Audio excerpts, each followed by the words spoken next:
Hello बच्चों, ये JEE main 2023 का क्वेश्चन है 29 जैन शिफ्ट 2 का। For a charge spherical ball the electrostatic potential inside the ball varies as v is equal to 2a r square plus b. Here a and b are constant and r is the distance from the center. The volume charge density inside the ball is minus lambda a epsilon. The value of lambda is. अब spherical ball किस type का है, conducting non conducting कुछ mention नहीं है।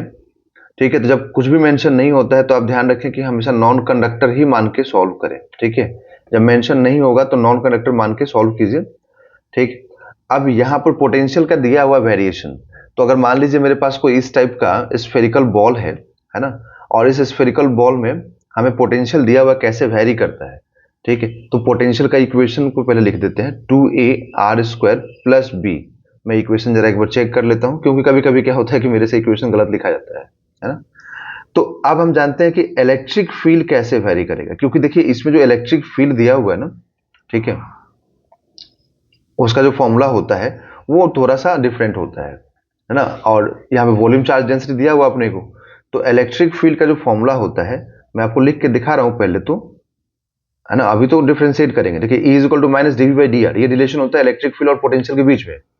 मतलब अगर आप डिफरेंशिएट कर देते हैं इस वोल्टेज को, है ना, इलेक्ट्रोस्टैटिक पोटेंशियल को, जैसे कि मैं यहाँ लिख देता हूँ, इसको पहले डिफरेंशिएट कर देता हूँ।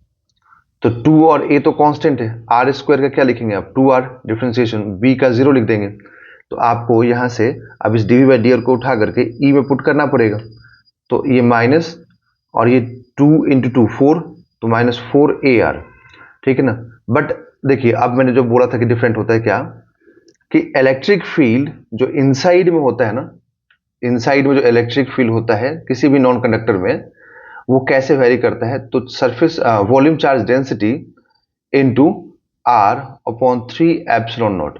अब यहां पर आर क्या होता है, तो आर होता है सरफेस सेंटर से लेकर के, ठीक है, मतलब किसी भी पॉइंट तक का डिस्टेंस, मतलब सिंपल।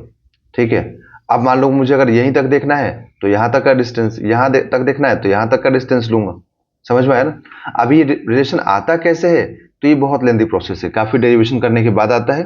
अगर आपको इसको देखना है कि कैसे आता है, तो आप मेरा इलेक्ट्रोस्टैटिक का जो वीडियोज हैं जो मैंने डाल रखा है प्लेलिस्ट में, जाकर जरूर देखें, वॉच करें उसको, समझें उसको कैसे आता है। पूरा मैंने डिराइव किया हुआ इस चीज को, है ना। तो उस डेरिवेशन में आपको जरूर इस चीज को मिल जाएगा वहां पर, क्योंकि मैंने डिराइव किया, तो आपको समझ में अच्छे से आ जाएगा। ओके, टिल देन हम लोग इसको डायरेक्टली यूज करेंगे। तो यहां पर रो आर बाई 3 एप्सिलॉन नॉट। ठीक है, अब यहां से हमें क्या चाहिए, हमें तो चाहिए क्या, सिर्फ रो, क्योंकि वॉल्यूम चार्ज डेंसिटी पूछा है। रो का मतलब क्या हो गया यहां पर, वॉल्यूम चार्ज डेंसिटी।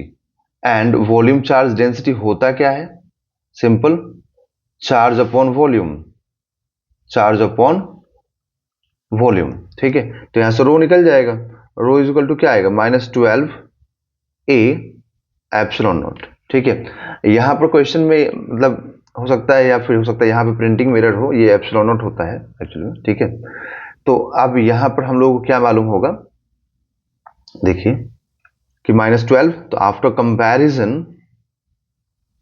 कंपैरिजन आपको लैम्डा यहां से क्या मालूम हो जाएगा, लैम्डा मालूम होगा 12। ठीक है, तो यहां पर लैम्डा का वैल्यू आपको 12 पुट करना होगा, तो इसका आंसर होगा, राइट आंसर 12। ओके।